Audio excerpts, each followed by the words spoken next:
What's up, everyone? We're back with more Grade Ace Attorney. Time for a Summation Examination.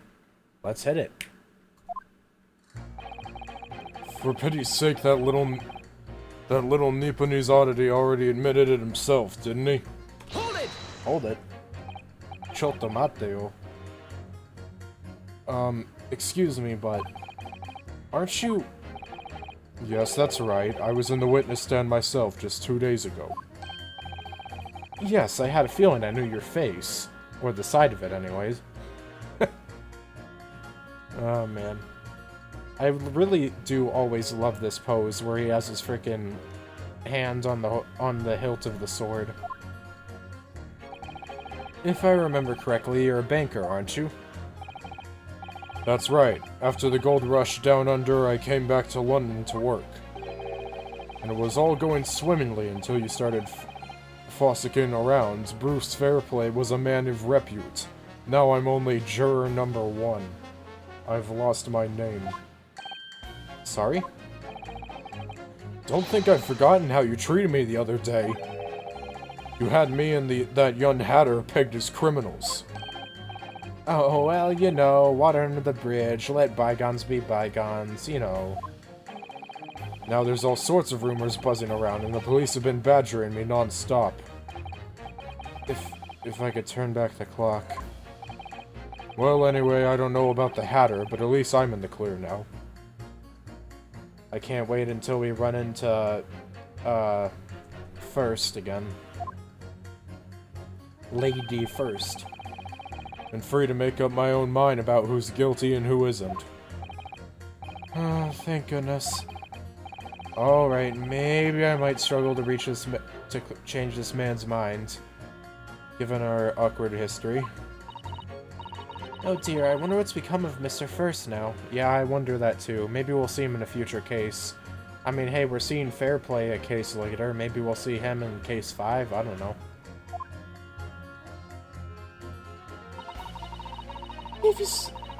If he said that a woman in green collapsed before his eyes, why, it can only have been the victim. Hold it! Hold it. You're right that at the time of the incident, the defendant admits to having seen someone wearing a green overcoat walking ahead of him. Well, quite. That's precisely my point.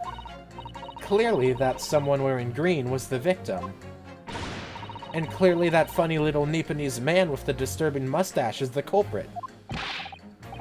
But let us not forget, madam, the defendant vehemently denies attacking the woman. Why, of course he does. If he admits to stabbing her, his life is over. The man is obviously a liver-faced coward, honestly, claiming the woman simply collapsed before his eyes. But if that's a lie as you're suggesting, do you not think he would have concocted something more credible? Oh, I really couldn't say. After all, you are foreign. Who's to say what goes through your funny little minds? I could tell you what's going through my funny little mind right now, but you wouldn't like it. I do declare the man has already made the admission. He himself has stated that there was nobody else around. Surely the conclusion is obvious. No one else could have possibly committed this awful crime. If no one else could have done it, the accused must be the man. Really, it couldn't be more simple. Your argument is compelling in its simplicity, I must admit. Oh my, you are too kind, my lord. That went well, for her. Well, shoot. Well, shoot. The man wouldn't have gone around the houses on his way back from the bookshop, not in winter. But you can't deny that there are other routes Mr. Natsume could have taken back from your books. Well, they're not my books, last time I checked. Oh, yes, like you drew on the map, you mean. What was it? Calabash Road or something? Precisely. But it seems to me what counts is whether the little Japanese fellow actually went that way or not. Well, yes, that's true. And at the moment, there's no proof that shows he did it, is there? Well, yes, that's true as well. And as I understand it, the accused himself doesn't remember which way he went, does he? Well, yes, that's annoyingly true. Winter nights are dark and cold, so the way I see it, you'd want to get home as quickly as possible. Well, yes. Why is all this true? So really, the only thing that makes sense is that he went home alone Briar Road. I'm supposed to be convincing you here! I have given it a lot of thought, you know. I didn't just make up my mind on a whim that he did it. I mean, if there was some logical reason why he might have gone on the Call the Bash roadway, it'd be different. I'd be happy to reconsider my position in that case. Honest, I would. A reason why Soseki-san might have taken the longer way home. Yes, a good reason. I don't imagine you'll be able to sway this young man's opinion without one. Well, he seems like a nice guy. I feel like he'll probably be one of the ones that change his mind. Joanne here, potentially different story. So the poor woman was attacked from behind, was she? How dreadful. Hold it! I don't know why I gave her an accent. Whatever's the matter, young man? You're the wife of Mr. Garrett, aren't you? The landlord who rents Mr. Natsume his room. The master's wife? Where did you get such ideas, sir? I'm the maid, you understand? Yeah, you're kind of supposed to keep that under wraps, dummy.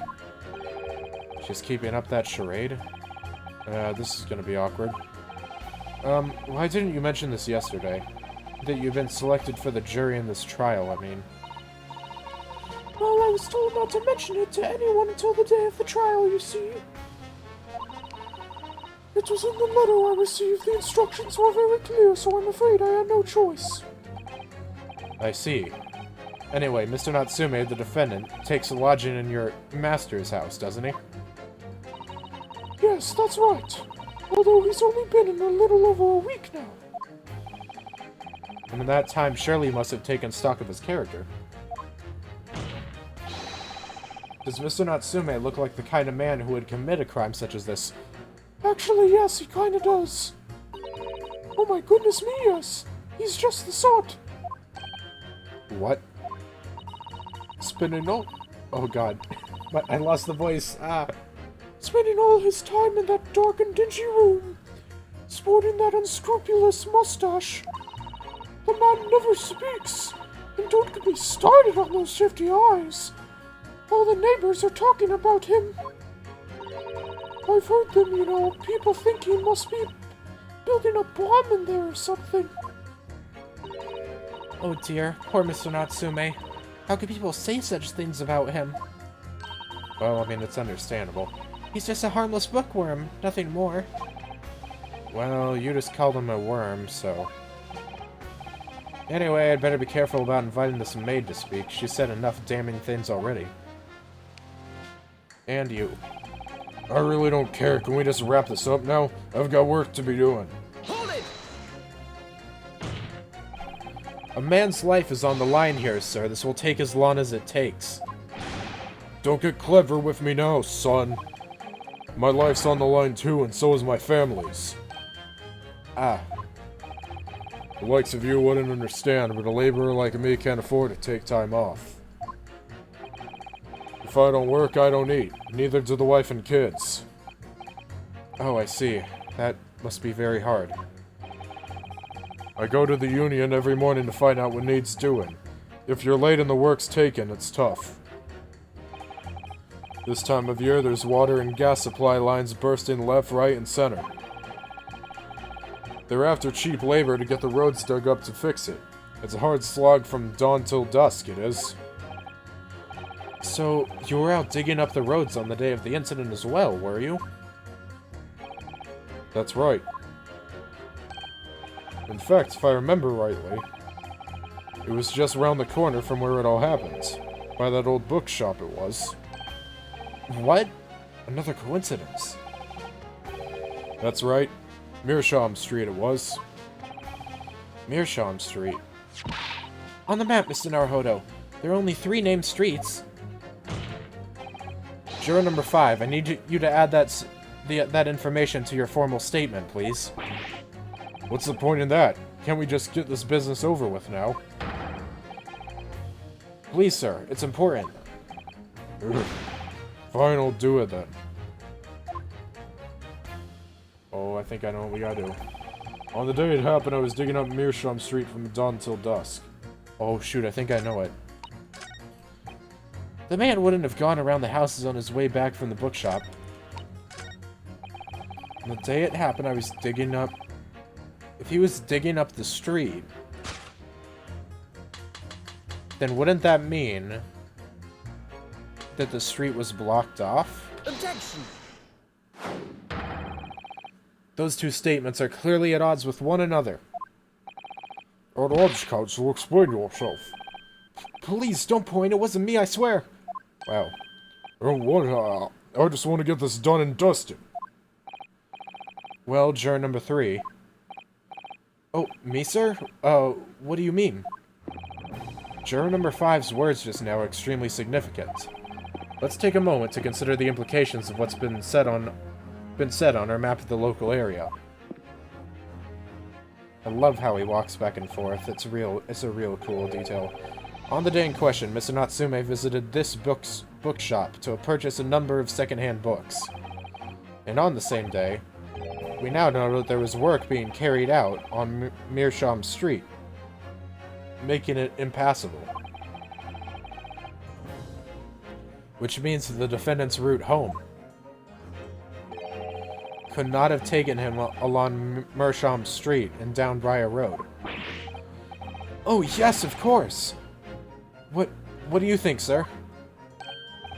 Well, yes, you can't argue with that, really, can you? You must have had a good 2 yards or more of the pavement up. Every gentleman and gentlewoman that came along had to turn back and go the other way. So the only conclusion is this. The defendant must have taken the longer route back to his lodgings. Yes, I suppose he must have. I suppose I must be right, huh? Juror number 3, you said the following.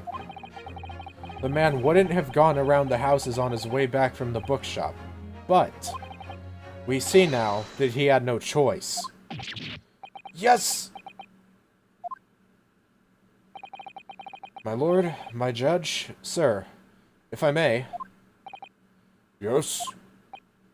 I don't think in all good consciousness that I can say the man's guilty now. What a Chad. Yes, I'd like to see this trial continue so we can get to the bottom of what really happened. Thanks. Appreciate it. You are currently my favorite of these jurors. What about you, sir? Who, me? Well, alright then. If there's a hole in the prosecution's argument, it should be filled in, that's what I say. Thank you. You are my second favorite. Basically anyone that agrees with us. Oh, well done, Mr. Naruhodo. That was wonderful. Well, we've managed to change a couple of minds at least. Strengthened our position somewhat. Yes, and it will prompt the other members of the jury to reconsider their stance as well. They'll be asking themselves if their current leanings are really right or not. Now, if only we could just identify one more clue or discrepancy that would make them stop downing Mr. Natsume. We might be able to tip the balance completely. Yes, that's exactly what we've got to do. Von Zykes is looking to bring this trial to an early conclusion. That's what we have to prevent, by whatever means we have at our disposal. I am not allowed to speak during the summation examination, but I am cursing you, and throwing a bottle and a chalice in my head. Thank you, Counsel. On with the summation examination, if you please. Yes, my lord. Alright. I have to say not guilty at this point, so I can see where this trial goes from here. Whether it's digging up roads or digging up the truth, you gotta see it through to the end, haven't you? Yeah, your books, yes. Nice shop, that. But bourbon books are not worth a visit. Hold it! Yeah, sorry, fold it, you said. Fold what? Fold my undies. I already did that 2 days ago, sir. No, what I said was hold it. What I wanted to ask was, do you visit your books often? Yeah, like the old books they have in there, yes. I enjoy reading them over a nice cup of old tea. That's my daily routine, you see. Same thing every day, including the day you're all talking about. And what time did you visit your books on the day in question? Well, I was picking out books in there all afternoon, and it would have been just before 5 that I left. I just realized I'm giving this old man the same type of voice that I gave the granny. The same type of voice I gave the granny in Case 3. Funny enough, they're both Juror 6.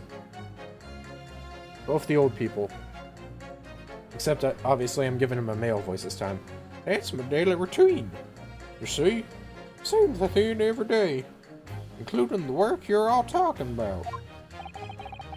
Just before 5, you say? Exactly when the victim was attacked. Are you sure about the time? Oh yes, no mistake there. I remember it well. I'm not about to forget that day in a hurry. Not after the dreadful time I had. What do you mean? Well, I was walking down Calabash Road when I slipped on the ice and donked my head. It's always worse after the snow stopped falling. That's when it's most slippery. Knocked myself clean out, I did. I really thought my number was up. Wait a minute, let me get this straight. This happened on Calabash Road. That's right. I live in Cornpipe, you see. Heading down Calabash Road is the quickest way for me to get back from your books. Juror number 6, I must insist that you add that information to your formal statement. It may very well be extremely significant. Yes, sorry. Extremely sick. No, I'm quite alright now. Listen, I know you were out in the cold, but I wasn't referring to that. I think I know what happened. Wow, so we have 3 freaking jurors here that are potentially related to the case. Well, 2 at least. We don't know about Joanne. But both the 5th and the 6th seem to be related. The 5th because, I mean, he was working on the road, and thus can testify to the fact that Soseki would have had to go around the other way. And then this man, which, I'm going to take a shot in the dark here, he slipped on the road. And if we go here...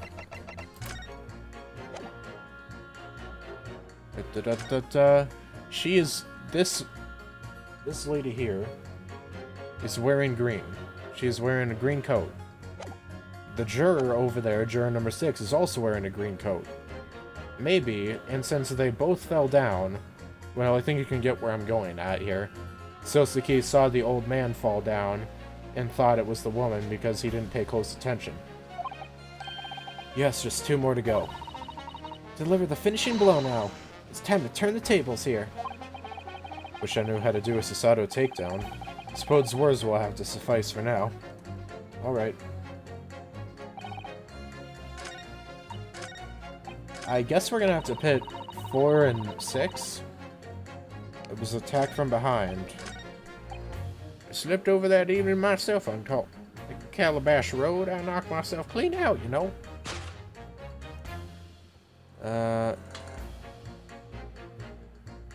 Oh. Wait, no. Okay, it's these 2, isn't it? Objection! These 2 statements clearly show a flaw in the juror's reasonings. Flaw? What are you talking about, counsel? Well, juror number 2, juror number 6. My, whatever do you mean, sir? I think perhaps the old man didn't hear you. Unbelievable. It's not like I was loud or anything. There is at least one fact of which we can be sure here. Okay, good. For a second, the way they were wording things, I thought that I failed, and it was actually supposed to be juror number 4. The bookshop receipt found in the defendant's room clearly indicates that on the day of the attack, he had been to your books and purchased a number of second-hand titles. He then returned home on foot. But the man says he has no recollection of his return journey. That's correct.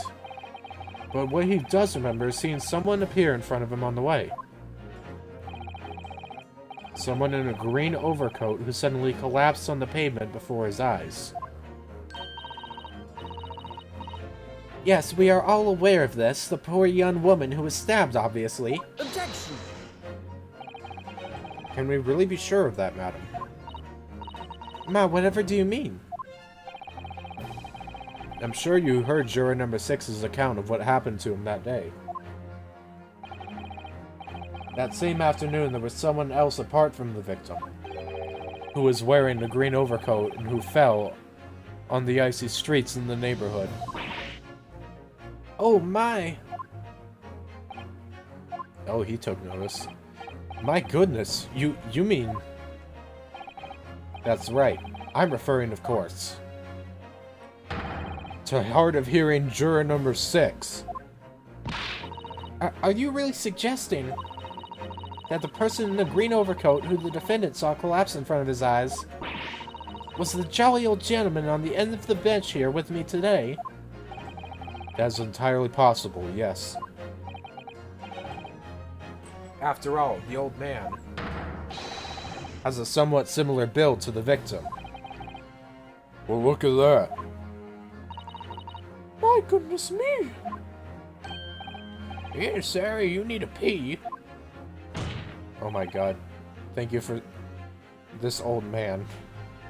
And crucially, we know precisely where the old man in the green overcoat fell. On Calabash Road. Therefore, if the person who Mr. Natsume saw collapsing in front of him was in fact juror number 6, it means the defendant must have taken the long route back to his lodgings. And if that's true, then clearly the crime scene on Briar Road where the woman was stabbed was not on his way home. Oh my! You idiot, old man. If you hadn't been so daft as to be roaming around there, we'd have boxed this off hours ago. I don't think we've even been here for an hour. Or 2 hours, or whatever. And really, what were you thinking wearing such a befuddling coat? What did you say to me? Is it a crime for the elderly to walk around the streets these days? I don't know. Stupid dog, you made me look bad. Booga booga booga. I don't know. I'll just stick to the old prospector voice. Is it a crime for the elderly to walk the streets these days, Is it a crime to slip on the ice? Is it a crime to keep up with the latest styles and wear a beautiful green overcoat, is it? Uh-oh. Oh, wait. Actually, yes. Not uh-oh. Instead of uh-oh, it'd be oh, My lord, I do hope it won't cause any inconvenience, but... You'd like to change your leaning, I presume? I do declare that I would. I should like to call for a verdict of not guilty. Thank you. And I would, too. What? Is it a crime to change your mind, is it? Well... Arigato gozaimasu. And thank you to you as well. Bada bing and bada boom. We out of here. Well, that summation examination is concluded with a rather large shift in opinion. The eyes to the nose for. The eyes to the nose for. So the nose have it, not guilty, they say. Which means we no longer have a consensus among the members of the jury. The trial will continue. Objection! Oh. Oh, is he gonna throw it again? I have been throwing glasses in my head for 20 minutes straight. I will not throw it, though. I will crush it. Could it seem churlish of me to drink from my hollow chalice moments after raising an objection? Only to crush it in disgust. Pray forgive the discourtesy. Are you pissed off and you're gonna throw off your coat again, Mr. Whiny Vampire Man? Lord Van Zykes? It seems I must retract my earlier remark. Yet again, the jury are full of utter damn idiots. They will become good sacrificial lambs. What do you mean? I mistakenly credited these jurors with intelligence by describing them as insightful.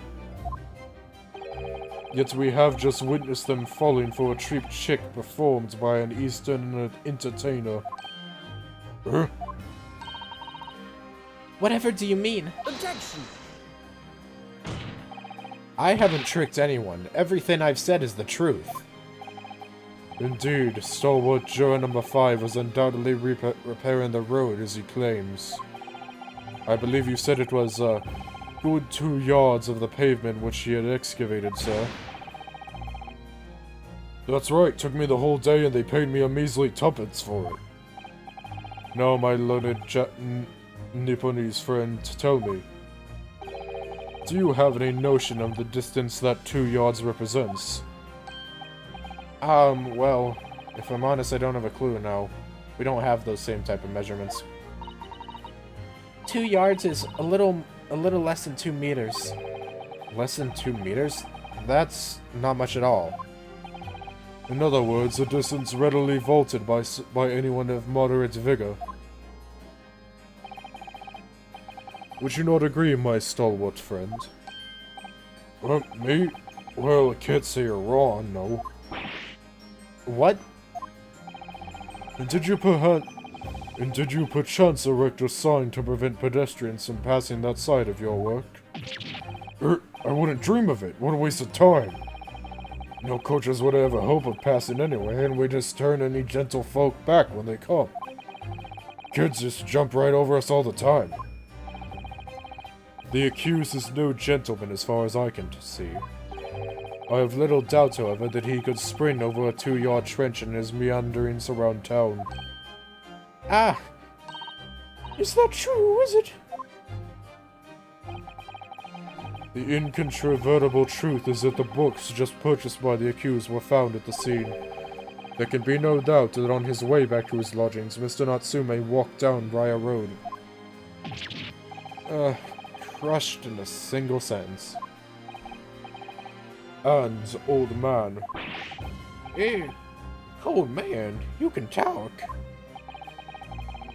You say that around 5 o'clock on the day in question, you slipped and fell on Calabash Road. Pray, was there a suspicious-looking Nipponese behind you at the time? Oh, I can't say as I remember. You don't remember? How about a wager, my learned friend? You say it was this old man that the accused saw. But I would lay 1,000 to 1 against you being able to prove it. I mean, you can't disprove it. So what about that? I might not be able to prove it, but you can't disprove it, so ha! Lord Van Zyx, explain yourself. My lord?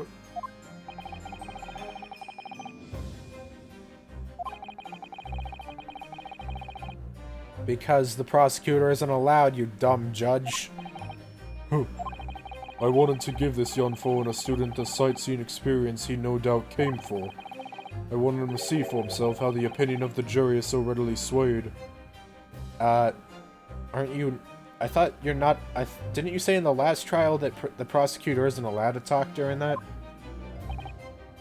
But my hospitality has its limits, and they have been reached, I feel. Oh, there it is. And off at the code again. So, my learned friend, today's sightseeing tour of London is now over. Please exit the omnibus. What are you talking about? My lord.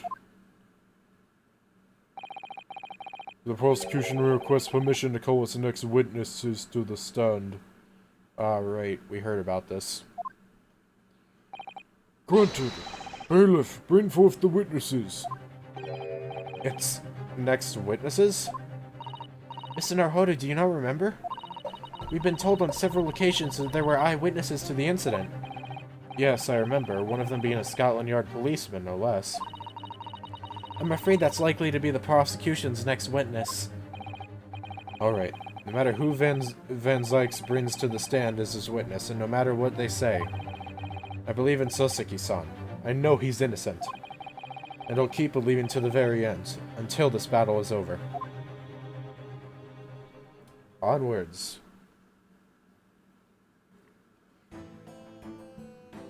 Wow. I was getting a drink.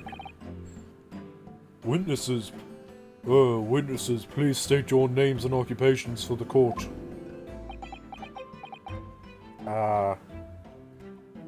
This dude on the Scotland Yard dude, okay? His helmet looks a little banged up. He also looks like he's half asleep. Oh.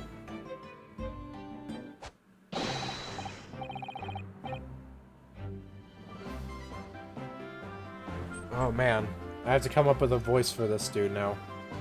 Constable Roly Biete. Roly Biete? I don't... I'll have to think of the pun for that one. This is new music, though, I'm pretty sure. Constable Roly Biete, sir! Nothing to report on the street, sir! Oh, okay, and he's gone. And I'm Miss Beat. Patricia's my name. I'm proud to say I'm this young town hero's wife. Oh, so they're married. They make a cute couple. What's the story here? Well, in truth, we've not been married long. In fact, we celebrated our first anniversary only the other day. I like her eyes. Any type of eyes that have, like, designs in them are always pretty cool. No, it was your husband I was asking about. He seems tired. Hardly surprising. Whilst being an honorable occupation, patrolling the beat is the most demanding work in the world. Oh, really? I'm sure I've heard that before, actually. Indeed, apart from rare days off, our gallant officers trudge some 20 miles a day, you know. They patrol boarding houses and pubs, collect taxes, survey the streets, check that meters are reading true, and they're responsible for keeping the streets clean and lighting and extinguishing our streetlights. There are a number of items on that list that don't sound much like policing duties at all. I wouldn't just be falling asleep on my feet. I'd have collapsed long ago. But it goes without saying that a policeman's primary duty is the apprehension of criminals. Even when he's off duty, a constable is expected to investigate and resolve any crimes on his beat. For the London Bobby is a man of honor. And a man of slumber. On the day in question, this man and his wife were walking down Briar Road in the opposite direction, and they witnessed the incident as it occurred. Is that not correct, Mr. and Mrs. Beat? That's right, sir. Isn't it really?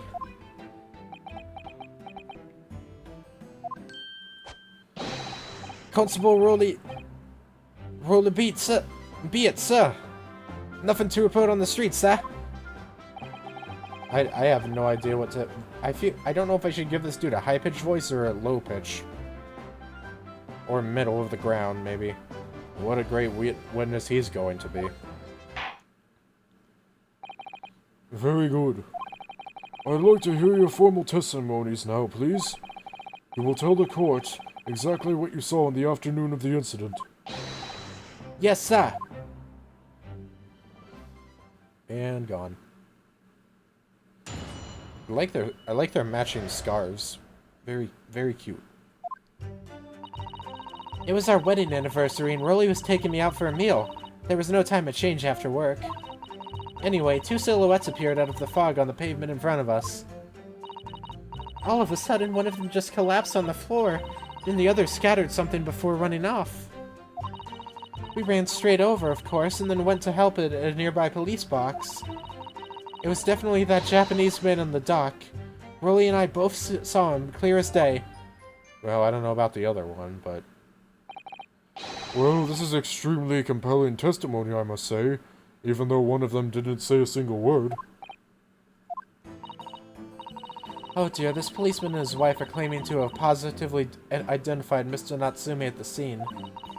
If their testimony is true, the alternative course of events that you establish in the Summation Examination will be quashed. It's definite, in fact. Because that alternative was never viable in the first place. What an unfortunate bechancing, and on your wedding anniversary too. Oh, I know, but I still managed to go out for the evening with my man. I thank the Lord for that. Gosh, the life of a London Bobby sounds very hard indeed. Well, it doesn't seem like... I don't know if they get paid well, so it's hard to tell if this... See, the thing is, whenever there's, like, pretty girls in Ace Attorney games, I always instantly think that they're gonna turn out to be evil. Like, I don't know, just, like... It's a coin flip on if it happens or not. Indeed, however, this cross-examination will be over in minutes. You may well have time to rest this afternoon. What do you mean by that? My learned friend, the witnesses saw the face of the man fleeing the scene. So they claim. They are testifying under oath that it was without doubt the accused, Mr. Soseki Natsume. Uh-oh. And one of these witnesses is a policeman, no less, so you'll appreciate the gravity of the situation, I'm sure. Boing, boing. Except that the man's so tired, his wife has to do all the talking. I hope that the wife is a nice person, because the fact that the husband is kind of asleep this whole time feels like she could easily just manipulate a bunch of stuff. And also we saw her pull on his scarf earlier to wake him up. I mean, that could just be like a funny little animation, but you never know with these type of things. Enough preamble. Counsel for the defense, commence the cross-examination, please. Yes, my lord. And stop talking ill about the witness. Sorry, sir. I don't know what came over me. Hold it! What do we got? No time to change after work, you say. Are you also a member of the police, Miss Beat? Oh no, sadly not. It's a job for strapping young men only. Women, children, and the elderly can't even apply. Well, I think you can probably see why children and the elderly can't do the job, can you? I think Rolly looks ever so handsome in his uniform. It suits you down the ground, doesn't it, darling? Yeah, that animation was the one I was talking about. Oh, I just finished my beat. Pat and I were heading back to the station. I was actually planning on getting changed there. Is he talking in his sleep? This is creepy. Oh no, Rolly, I much prefer you in uniform. Sometimes I don't recognize you when I see you in plain clothes. Oh dear, that doesn't seem healthy. Kindly adhere to the point. You were going for a meal after you had finished your beat for the day, correct? That's right, sir, yes. Although I was fit to drop, to be honest, after spending the whole day on my feet. But policing is my life, sir. As long as I'm the proud owner of this, I'll serve my city and my queen to the end. What's that now? My warrant card, sir, proof that I'm a London copper. It has the noble founding principles of the force written on it as a reminder. To all of us policemen of a sworn duty. To patrol the streets of London town and uphold the peace of the common man. Sir! And for such an noble cause, I cover 20 miles every single day without fail and without a grumble. Because I know that the plodding of my boots is all Londoners need to hear to feel safe and secure. So, fighting crime doesn't appear to come into it, then? But, sir, just on that one particular day, I was looking forward to celebrating my wedding anniversary. Must be put up with a lot being married to a Bobby like me. I wanted to show my dear wife how much I care. Look at the anime eyes here. Oh, Pat. Oh, really? Oh, what a charming couple. Their young love is such a joy to behold. If a little over the top, perhaps. And then kindly describe what happened next. Alright. Anyway, two silhouettes appeared out of the fog on the pavement in front of us. Whoopsies. Two silhouettes. That's right. They were coming towards us, walking up Briar Road in the opposite direction. Oh, damn, new visual. There was a rather plump figure, followed by a scrawny, thin-looking man. Well, that certainly sounds like the two. That does sound exactly like the victim as pictured in this print, and like Mr. Natsume. Yeah. Not looking the best. Yes, unfortunately it does. And you're certain that at the time there was nobody else nearby? Oh yes, quite certain. It was dark, but there are street lights on Briar Road, you see. There was nobody else around at all, isn't that right, my darling?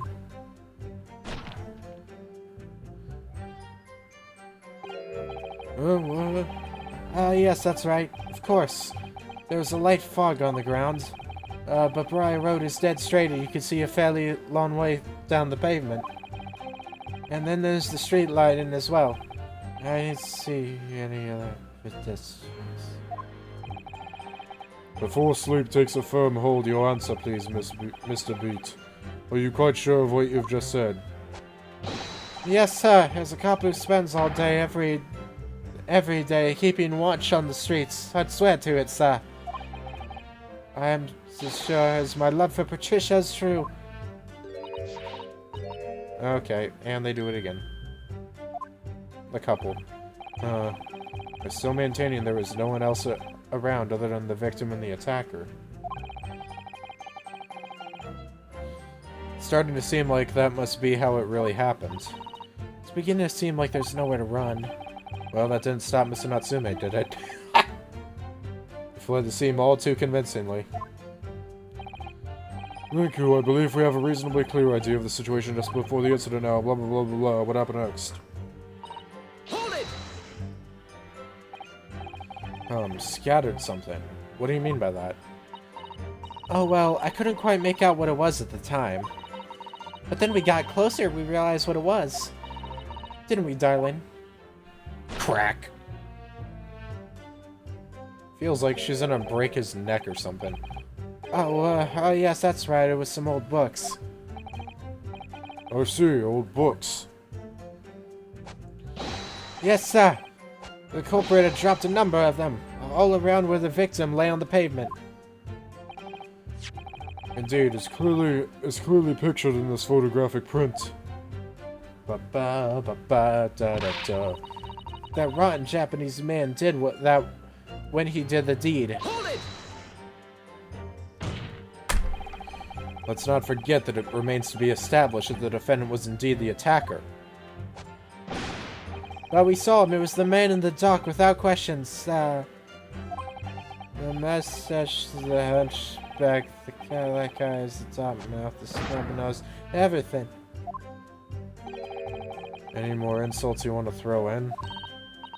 That's right. He'll look down at that poor defenseless woman with those terrifying, intense eyes. And then suddenly threw his books onto the pavement and ran away. I see. This is tough. It seems as though they're telling the truth here.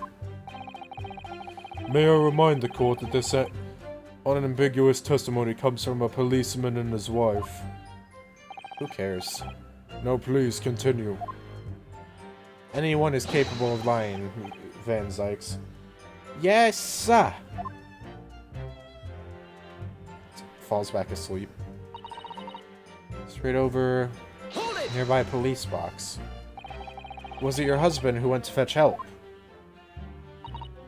No, I went. I may not be a police officer myself, but I am the proud wife of one after all. Isn't that right, my darling? Crack. What? Oh, yes, that's right. I asked Miss Beetle ago. I was off duty by that point. But a Bobby's never truly off duty, of course, so I felt obliged to help stay guard that scene. Very laudable, Mr. Beetle. Preserving the scene of a crime is a task of considerable importance. Of considerable importance? Well, I sounded a bit like Van Zyke, so I don't know why.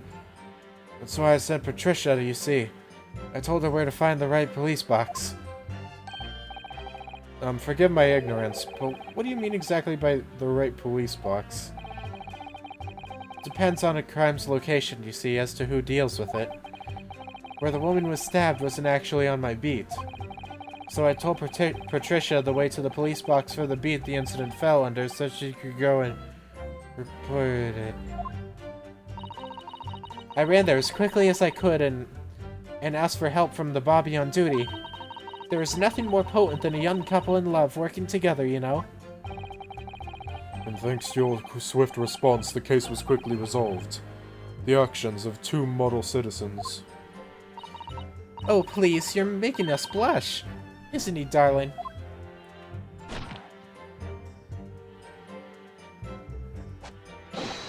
Yes, sir. What Patricia said, sir. Yeah, this is a bit... Let's move on, shall we?